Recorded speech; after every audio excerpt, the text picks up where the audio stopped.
here in council chambers. And as we begin, let's please rise for a moment of silence and the Pledge of Allegiance.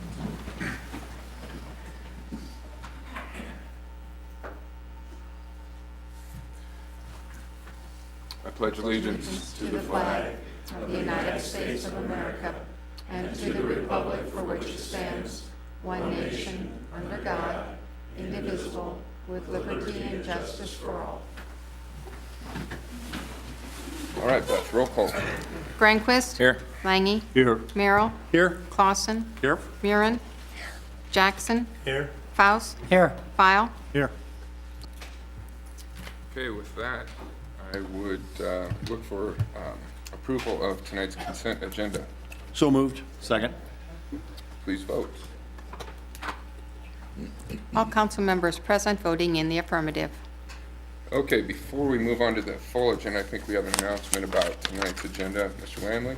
Mr. Mayor, thank you. My name is Jason Lamley. I represent the property owners of 615 Kenningstein and filed an application. It's on public hearing number 21 and number 22, and we'd like to withdraw that application if we could. Okay. With that, I would look for a motion to approve the full agenda, removing items 21, 22, 23, and 24. Is that correct? I believe so, yes. I'll make the motion, Your Honor. Second. Discussion? Please vote. All council members present voting in the affirmative.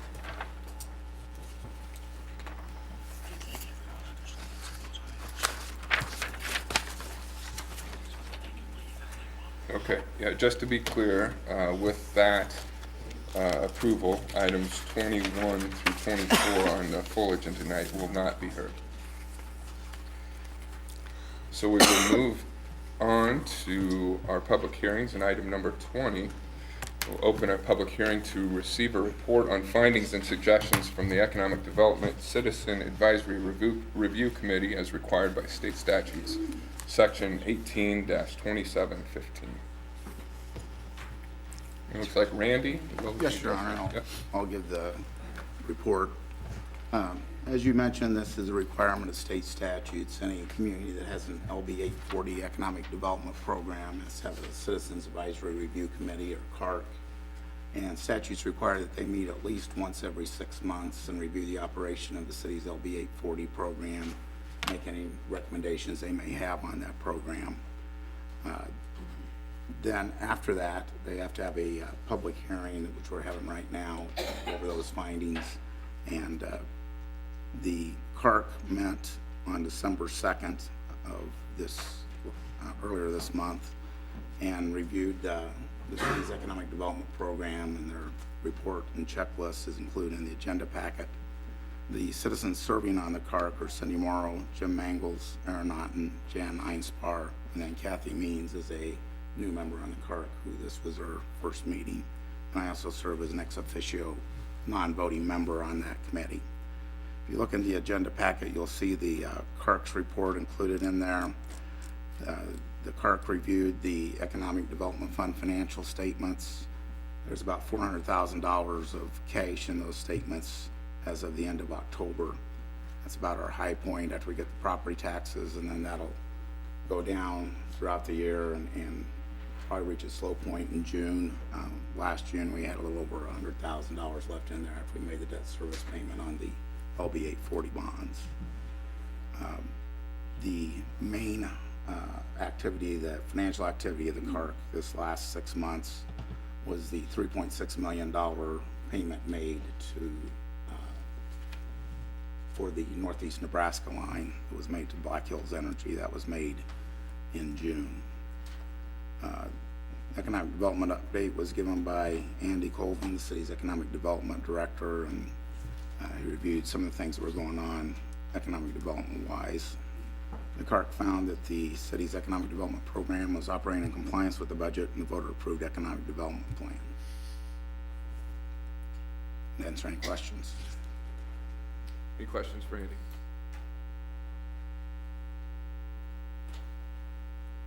Well, it's clear that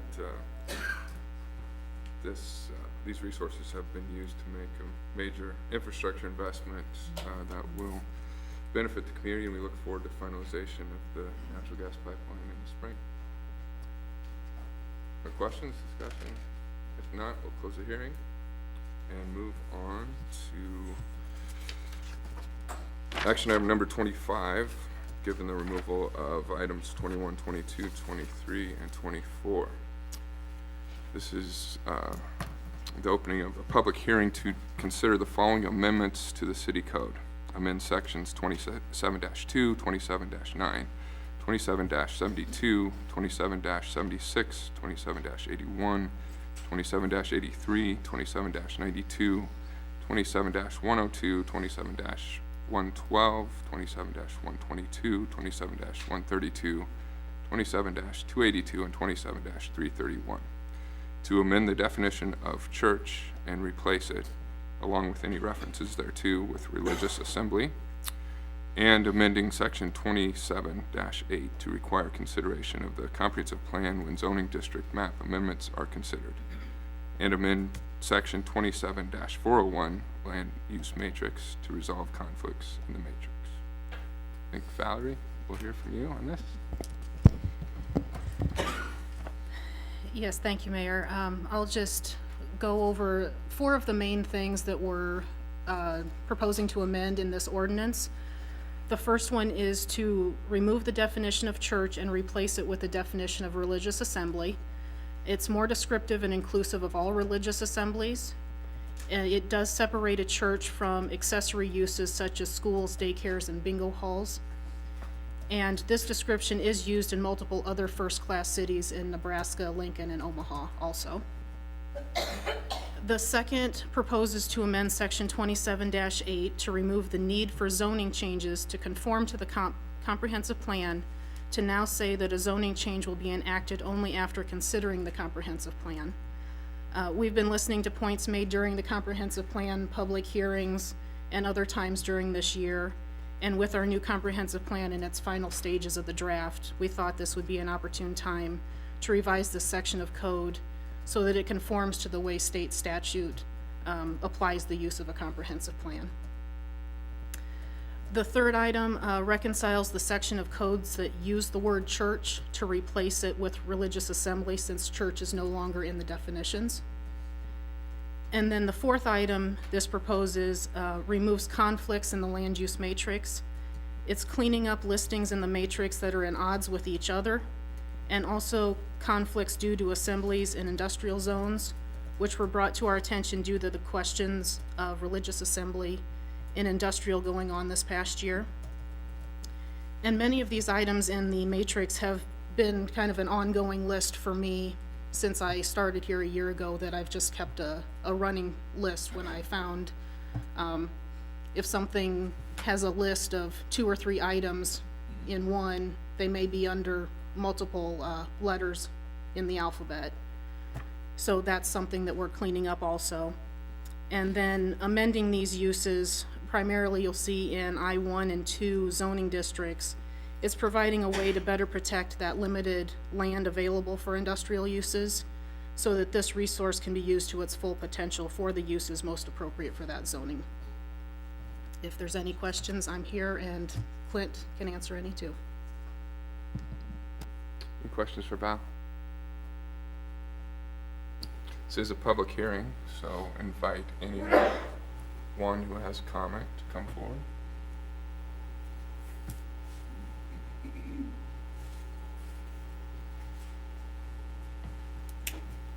Pastor. Good evening. Lee Weander, pastor at Our Savior Lutheran Church here in Northport, Nebraska.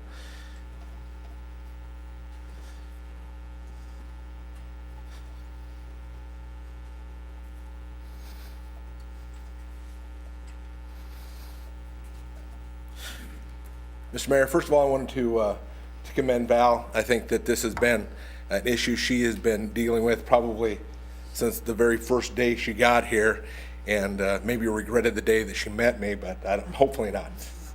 But I know she has worked diligently on this, and I appreciate her work. I commend her work. It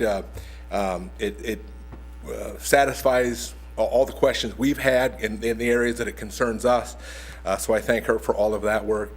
Planning Commission for bringing that here, and I would commend that to the City Council today for a positive vote.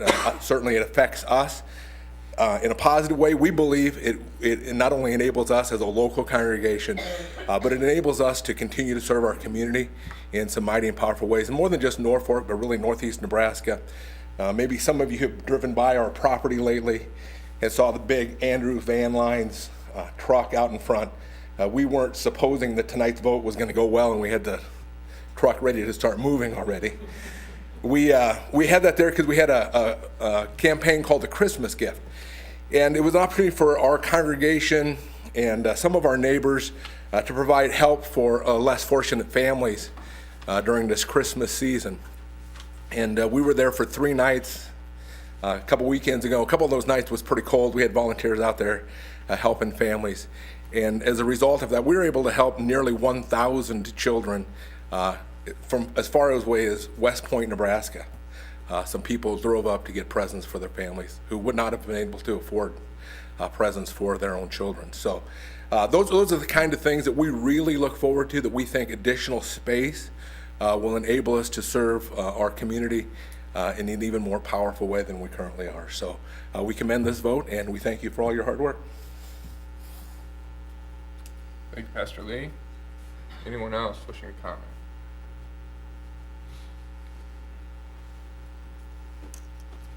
Well, I think,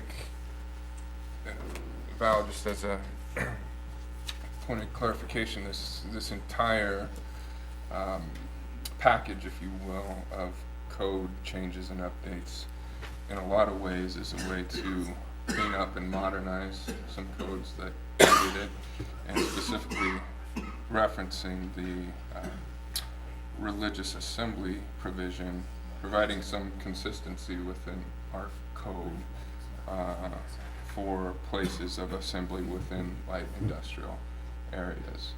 And in conjunction with that, as we heard from Pastor Lee, this, as we all know, has been a long, ongoing discussion between very important community partners and how we best can address sometimes a complex matter when it comes to our city zoning and regulations and the ideals we try to hold to on those.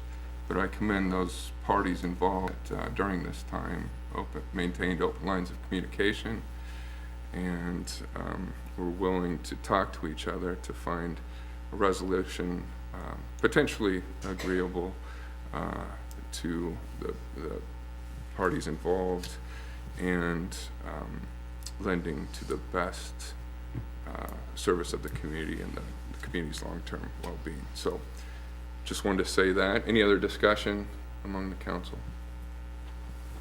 Your Honor, one thing that, and Val noted it in her presentation that way, is that this not only the definition of church going to religious assembly more closely reflects that if you do any research into our surrounding communities and our other sister cities across the state are more reflective of that wording, and also on the availability and the terms on which different operations are allowed in specifically, you know, some of our more heavily or more intense uses that way. So ways of refining and noting that there are differences as we go across the community from one zoning space to another zoning space, and the ability to put controls on that and address each case on a case-by-case situation is much better expanded with the definitions and the reassignments that are occurring in this ordinance, or I guess this potential ordinance. So. Thank you, Councilman Leahy. Any other discussion, comments among council? If not, Beth would look for a planning commission report. The Norfolk Planning Commission held a public hearing on December 6, 2016 to consider the amendments discussed in Chapter 20, in Section 27, and they recommended approval of the amendments on a 7-0 vote. With that, I would close this public hearing and move to item number 26. I have to read this all again, right, Beth? Okay, all right. This is consideration of ordinance number 5444, sorry about that. Approving the amendments listed within your council agenda. Your Honor, I move consideration of ordinance number 5444 on first reading. Second. Okay, any discussion on the council? If not, short title, Beth? Long title. Long title. Long title. An ordinance of the City of Norfolk, Nebraska to harmonize sections of the official city code related to zoning as follows. 1, amend Section 27.2 definitions to replace the definition of church with a definition for religious assembly. 2, amend Section 27.8 comprehensive plan relationship. And 3, amend Sections 27.9, 72, 76, 81, 83, 92, 102, 112, 122, 132, 282, and Section 27.331 to change references to church in those sections to religious assembly. Amend Section 27-401 land use matrix to remove conflicts from the matrix, to provide when this ordinance shall be in full force and effect, and to provide for publication of this ordinance in pamphlet form. Okay, roll call. All council members present voting in the affirmative, ordinance 5444 carries on first reading.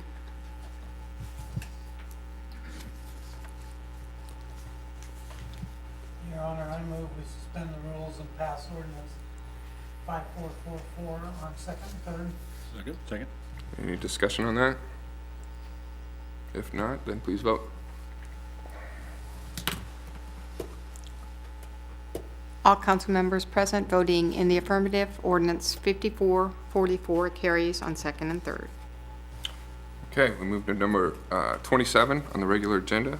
Consideration of resolution number 2016-70 designating the City of Norfolk Fire Chief as the certifications administrator for purposes of the Volunteer Emergency Responders Incentive Act. Chief, are we hearing from you on this? Faith? Oh, I'm sorry. Your Your Honor, I'd move consideration resolution 2016-7. I've got a first, you want a second? You got a second? I'll second that.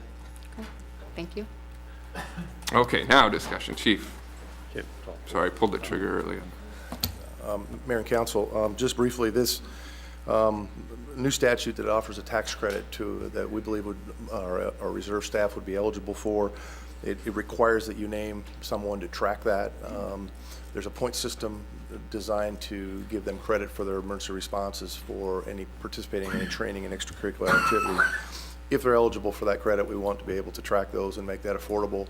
It will occur after the 2017 tax season, so that in early 2018, they could be eligible for that if they were active enough and earned the value of points. So really, this is just acknowledging the statutory requirement that somebody has to be assigned as the point person to keep track of those activities. And so we'll do that at the fire station and make those available when the time comes. So.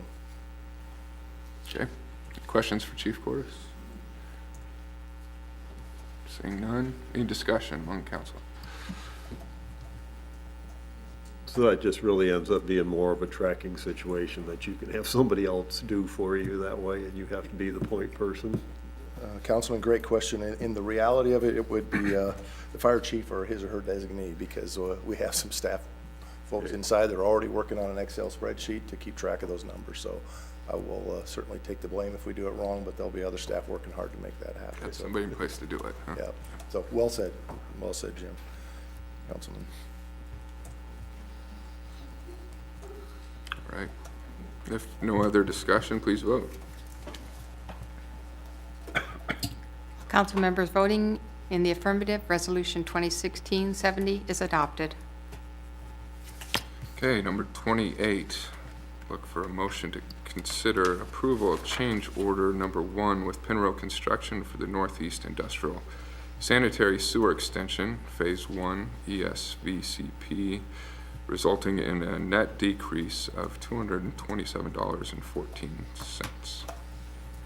Your Honor, I'd move consideration of change order number 1. Second. Okay, John, you're here to tell us about this. Shane, did you do that second or was it Cory? Or did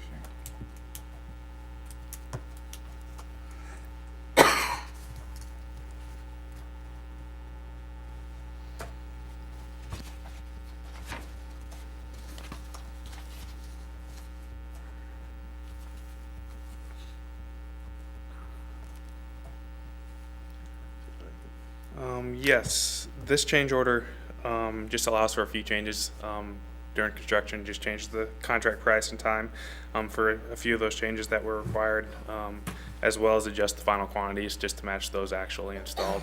Some of the major changes were just adding some steel casing over water lines where they were close to the new sewer installation.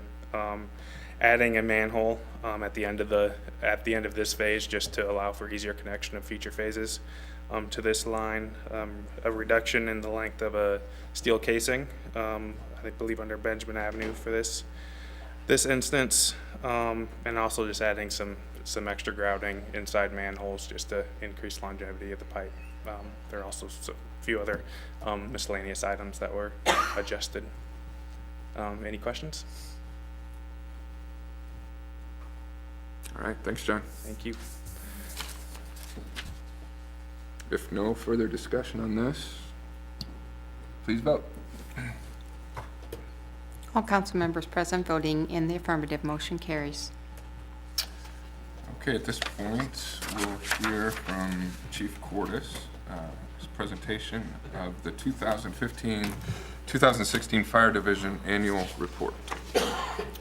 Mayor and Council, I will just hit on a few high points. Obviously, there's a lot of statistical data and information in here. I will not bore you with a repeat of all that. A few things I want to touch on, if I may, and then I'll certainly answer any questions if you all have any. But I say this every year. First and foremost, the staff at the Fire Division, when we end the year without any serious injury to any of them, that's a great year in my book, and I'm pleased to report that.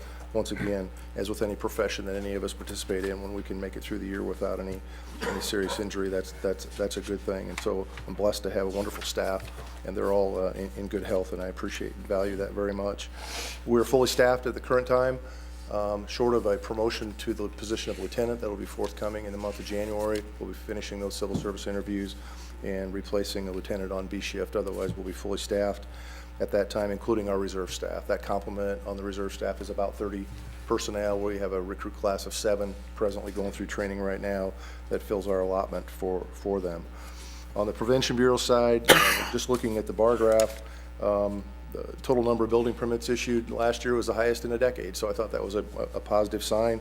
Certainly doesn't reflect the big years and perhaps in the 90s and that I look back at where we were peaking over 500 permits per calendar year for a fiscal year, but at least it's moving in the right direction, so I was pleased to see that.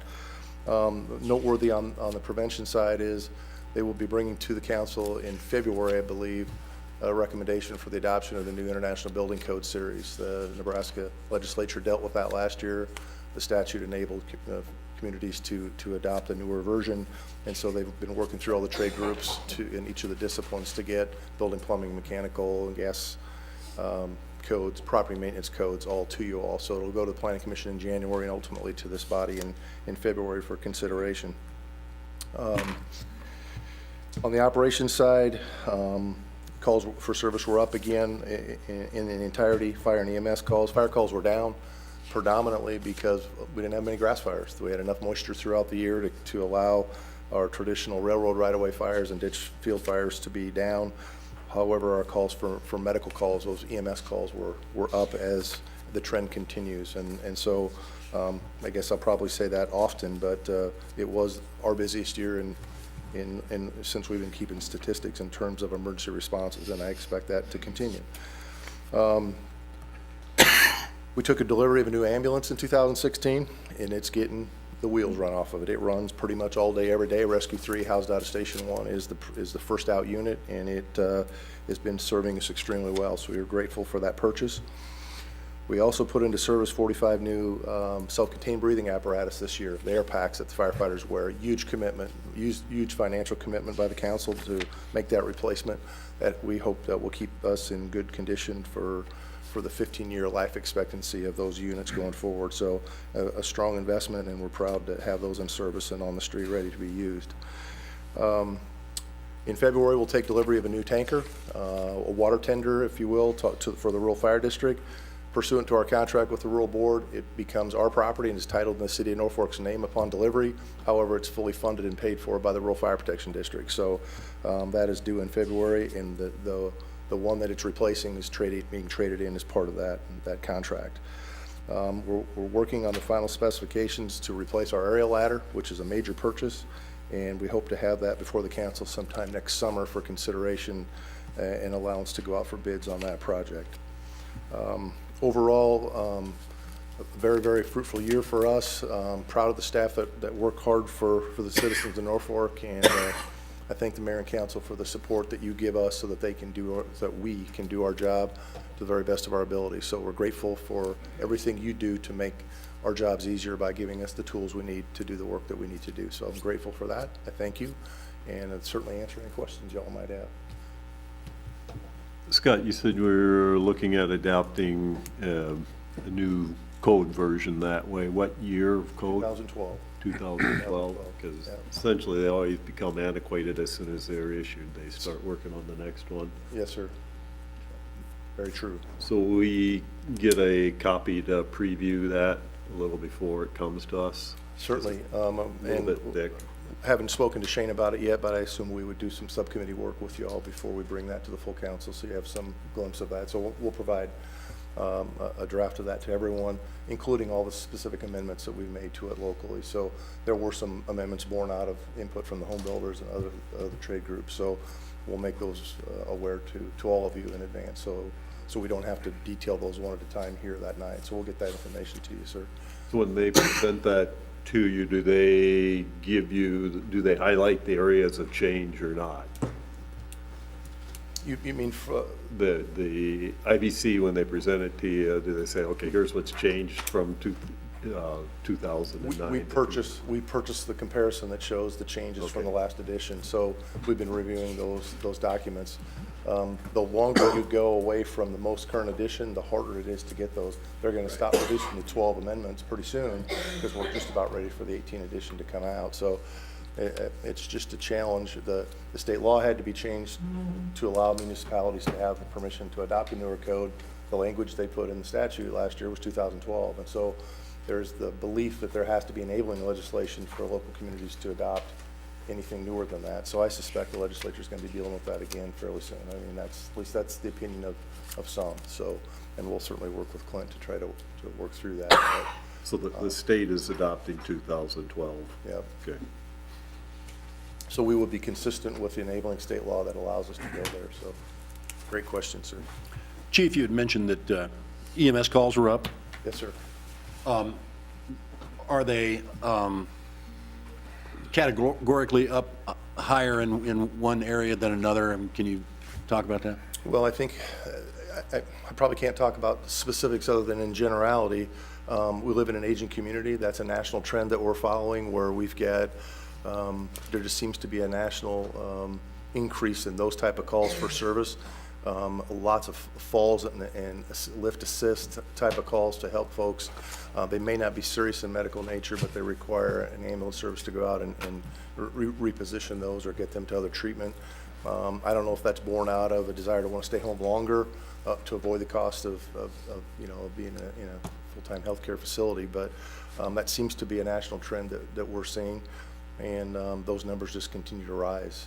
I wondered if that may not be the case, and with that answer, do you feel the division is adequately equipped to take care of those particular types of issues?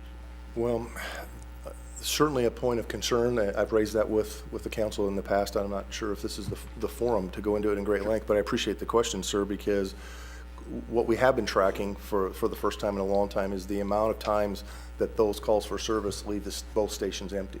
And that's the part that concerns me, is we can't go to the next call if we're already engaged in others. And so the times that those 3 or 4 ambulances are engaged in other calls is becoming more and more frequent, and the amount of times that both stations are completely empty with no staff left to go on the next call is increasing. So I don't want to get it to a point where we can't consistently provide service in a timely manner, especially if that particular call is one that's serious in nature and time is critical.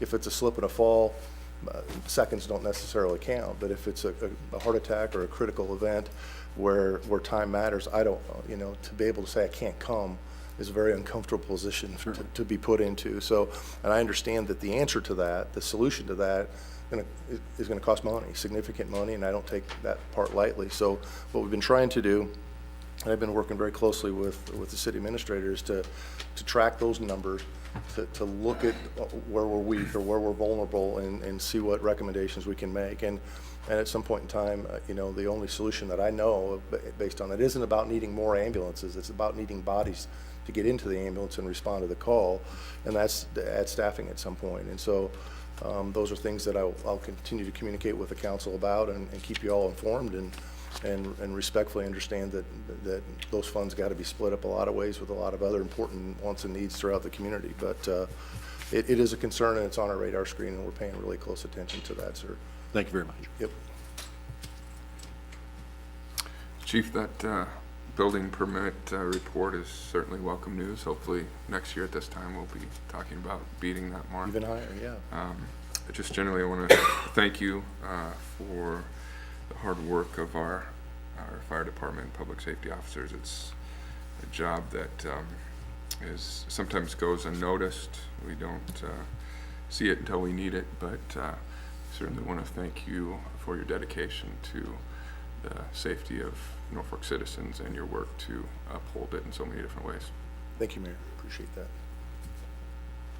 Okay. Thank you, Chief.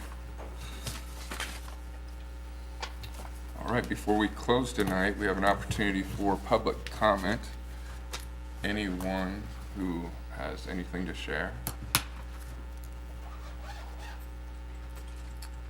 If you're a Seinfeld fan, we're close to the season of Festivus, and there is an airing of grievances period within Festivus. So that's this time right now, airing of grievances. Followed by feats of strength. Followed by the feats of strength. That's to follow later. And I see none. So with that, Merry Christmas to everyone. Thank you.